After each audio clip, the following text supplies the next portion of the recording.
Hello दोस्तों, ये कहानी है शादीशुदा लोगों को एक बड़ी सीख देने वाली कहानी।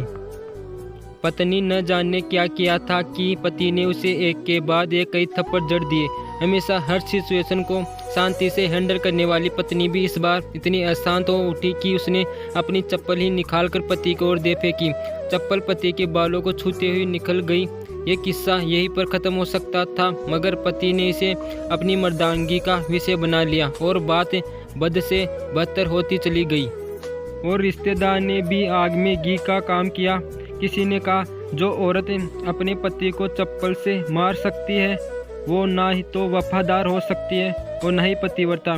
ऐसी औरत परिवार ही नहीं पूरे समाज पर कलंक की तरह है।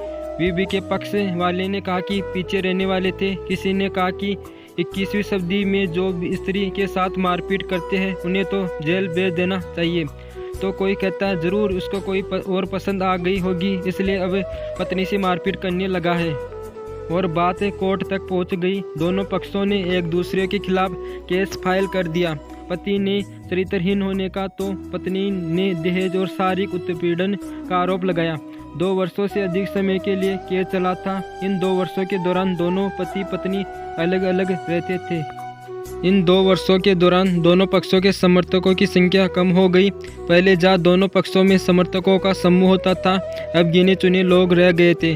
पति और पत्नी दोनों की आर्थिक स्थिति भी इस समय के दौरान नीचे गिर चुकी थी, जिन्हें वो अपना शुभ चिंतक समझ रहे थे। पैसों की बात आते ही उन्होंने भी अपना पलड़ा झाड़ लिया था। अगर कोई देने को राजी भी हुआ तो मोटे ब्याज की शर्त पर। आखिरकार वही हुआ जो सब चाहते हैं, डाइवोर्स। हर कोई खुश था, दोनों पक्षों के रिश्तेदार, उनके माता पिता और दोनों के वकील। लेकिन 5 साल की सुगध शादी और एक सुंदर बेटी होने के बाद मिले इस डाइवोर्स से पत्नी मुक्ति और पति शांत।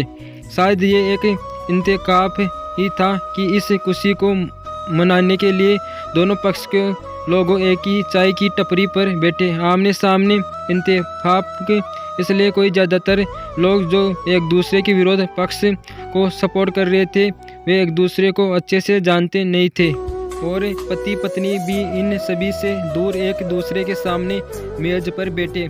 पत्नी ने पति से कहा, अब तो खुश होंगे ना, तुम्हारे मन की जो हुई है मुबारक हो आपको। फिर पति बोलता है कि तुम भी तो आज जीत गई हो, मुझसे तलाक तो तुम्हें भी मिल गया, कॉन्ग्रेचुलेसन टू यू टू। पति ने कहा, तलाक तो तुम जीत का प्रतीक समझते हो? पत्नी ने पूछा। पति चुप रहा। थोड़ी देर की शांति के बाद पति ने कहा, मुझे तुम्हें 5 लाख रुपए अभी और हर महीने 8,000 देने का आदेश है।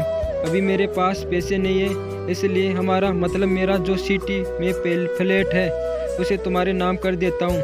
पत्नी बोली, लेकिन उस फ्लैट की कीमत तो 18 लाख की है। हाँ, लेकिन हमारी बेटी तुम्हारे साथ है और आगे जाके उसके खर्चे भी बढ़ेंगे, तुम्हें थोड़ी आसानी होगी। पति ने कहा, नहीं, मुझे सिर्फ 5 लाख ही देना और तुम हर महीने 8,000 तो देने ही वाले हो, मैं मैनेज कर लूँगी। अगर 5 लाख नहीं तब भी कोई बात नहीं। पत्नी बोली।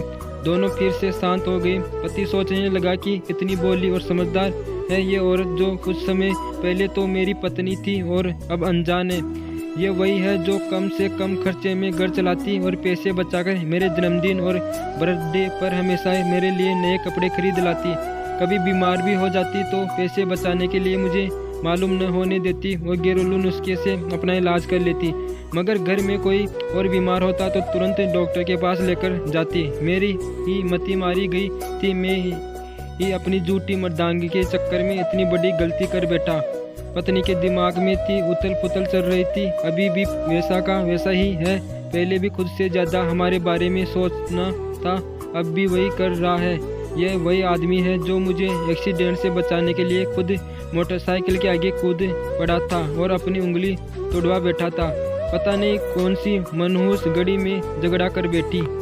ये बातें सोचने के बाद पत्नी हल्का सा मुस्कुराई और बोली, अभी भी होता है, अब तो पेट में क्रैम्प्स उठते हैं। वो तो हो गई, तुम योगा या कसरत भी तो नहीं करती हो, अब किसी गायनोकोलॉजिस्ट को जरूर दिखा देना। पति ने कहा, तुम बताओ तुम्हारा अस्थमा कैसा है? अब क्या हम भी दौरे पड़ते हैं? अब भी दौरे पड़ते हैं? पत्नी ने पूछा। हाँ पड़ते हैं, पहले से ज़्यादा, क्योंकि अक्सर इनहेलर भूल जाया करता हूँ। याद दिलाने के लिए तुम जो नहीं हो अब। पति ने कहा। पत्नी की आंखों में आंसू आ गए। वो बोली, तुम्हें मेरे चरित्र पर सवाल नहीं उठाने चाहिए थे तो ये परिस्थिति आती ही नहीं। हाँ मैं जानता हूँ तुम बहुत अच्छी हो, मुझे गलती हो गई बहुत बड़ी, मैं लोगों के बहकावे में आ गया था। पति ने पत्नी से कहा। और तुमने भी मुझ में कम नहीं किया, तुमने भी तो मुझ पर दहेज का इल्ज़ाम लगा दिया था। वो बोला, गलत था और इस बात को मुझे भी पछतावा। पत्नी ने कहा। पति कुछ कहना चाह रहा था लेकिन हिचकिचा रहा था। पत्नी ने पूछा, कुछ कहना चाहते हो? वो बोला, क्या सब पहले जैसा नहीं हो सकता? क्या मतलब? पत्नी बोली, मतलब कि हम फिर से पहले की तरह पति पत्नी बनकर सच्चे दोस्त बनकर नहीं रह सकते। पति बोला, पर ये डाइवोर्स के पेपर दिखाते हुए पत्नी ने कहा, फाड़ देते हैं। पति ने अपने पास रखे डाइवोर्स को पेपर फाड़ते हुए कहा। फिर पत्नी ने भी अपने पास रखे पेपर फाड़ दिए। सभी हैरान थे, वकील, रिश्तेदार और माँ बाप।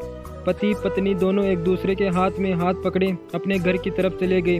दोस्तों, ये कहानी उन हर पति पत्नी के लिए बड़ी सीख है जो छोटी छोटी बातों पर लड़ते हैं और इन झगड़ों का बड़ा बना के अलग होने का डिसीजन लेते हैं। प्यार और झगड़ा तो एक सिक्के के दो पहलू की तरह होते हैं, दोनों का स्वीकार करना होगा, तभी ये पवित्र रिश्ता उसकी मंजिल तक पहुंच जाएगा। और आपको यदि ये कहानी पसंद आई है तो चैनल को सब्सक्राइब करें।